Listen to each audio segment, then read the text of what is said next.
The worst Ishida can do to Kaneki is to pull a griffin. Won't that make the world go mad?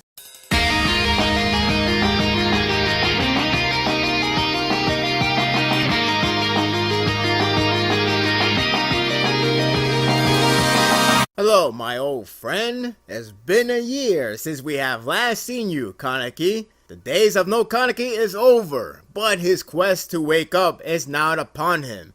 Unfortunately, the path to return may lead to a terrifying reveal of reality. In this short yet atmospheric chapter, it is the beginning of the major development for Kaneki, and whether it will lead to happiness or misery. This will be the breaking point of his life. This chapter is indeed short due to small amount of lines, and it's basically a monologue. However, I really like its mood and atmosphere of one's mind trying to recover, yet falling into an abyss that may leave him alone for a long time. After coming from another series with minimum lines, visual storytelling, this is another one that I really grasp with its detail that Ishida put out in front. Of course, the intention is different, yet I couldn't be any more pleased. The artwork and the storytelling with its visual are very solid. Since it is just a monologue,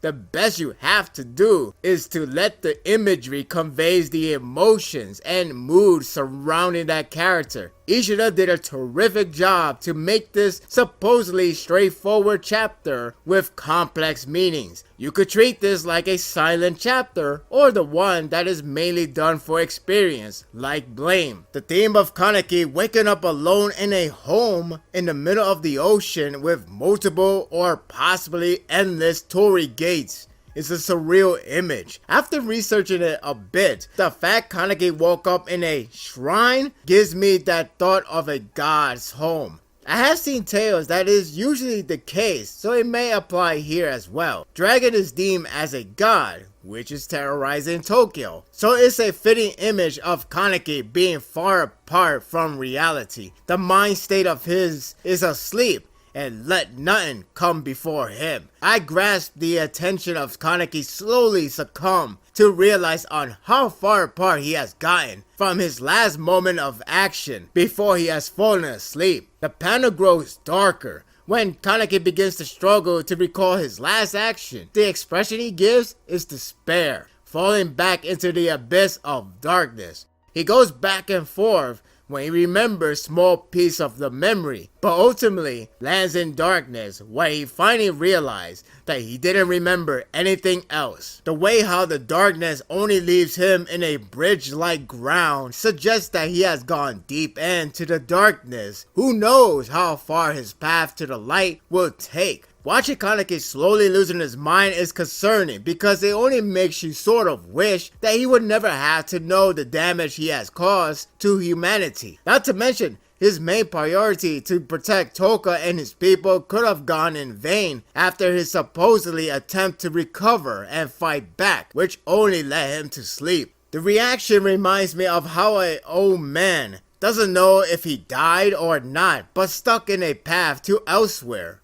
It's haunting to say the least. Kaneki didn't hesitate to swim across the possible endless path because of his determination to save his loved one is still strong. However, this will only make me at least uncomfortable since there is a sign of broken dreams and misery waiting for him. The two eyes from the ocean are haunting. I don't know if it's supposed to represent Dragon or even Kaneki, but the image gives me a terrifying feeling for him to learn the unfortunate truth. It's no coincidence that the ocean drags him under the surface to show what it has seen, while he has not. The sight of bodies is frightening, mainly because Kaneki is slowly learning about his action as Dragon. The only bright side is that Kaneki didn't kill on purpose, as in he intended to kill innocent civilians for his amusement. However, what's done is done. He has murdered too many to count, too many to bear for one man. It got him horrified, which is not a good sign, especially if you follow up with the ending. Where do you think you're going, you murderer? That line alone set the message of this chapter. Rize, back in his hallucination, is a sign of great fear for the audience. Remember, she was the one that brought Kaneki to accept Ghoul, but in a corrupted way. Will this be the combination of all Kaneki into one persona? What is in store for him? I certainly have no idea, as I am much anticipated with this highly likely life-changing event. I am also scared as shit. It's a short, atmospheric chapter, but a lot can be said with his imagery and the representation. It could be interpreted in many other ways, especially if you know the Japanese culture and its meaning. Is this a real setup for the next defining moment of Kaneki's life? It's going to be really tough for him to come to acceptance of his action, even if he didn't intentionally do it. After a series of good deeds like the unification, albeit temporarily, I would hate Ishida to pull a curve with Kaneki going to a direction that he is all too familiar with. Share your thoughts in the comment section. Look at this way, we finally have Kaneki back, but I'm just afraid what's going to happen next. I really like this type of chapter, and it was great to see this once again when it comes to using the image to convey the emotion and all that expressiveness. I love these type of chapter, and yeah, it is short and it is a setup, but when you connect the next chapter, it's going to be a fantastic sequence of event. I guess that's why when it comes to getting the volume, it's always a different experience than waiting for weekly basis. Rize was the one that made Kaneki into a badass, which is cool, but a ruthless one. In this case, now he has murdered so many people. I don't know what the subject will be about. I don't know what life-changing event he's going to have this time. The worst thing that could happen, he could be the new antagonist. And that will do it for the review. I hope you enjoyed this one.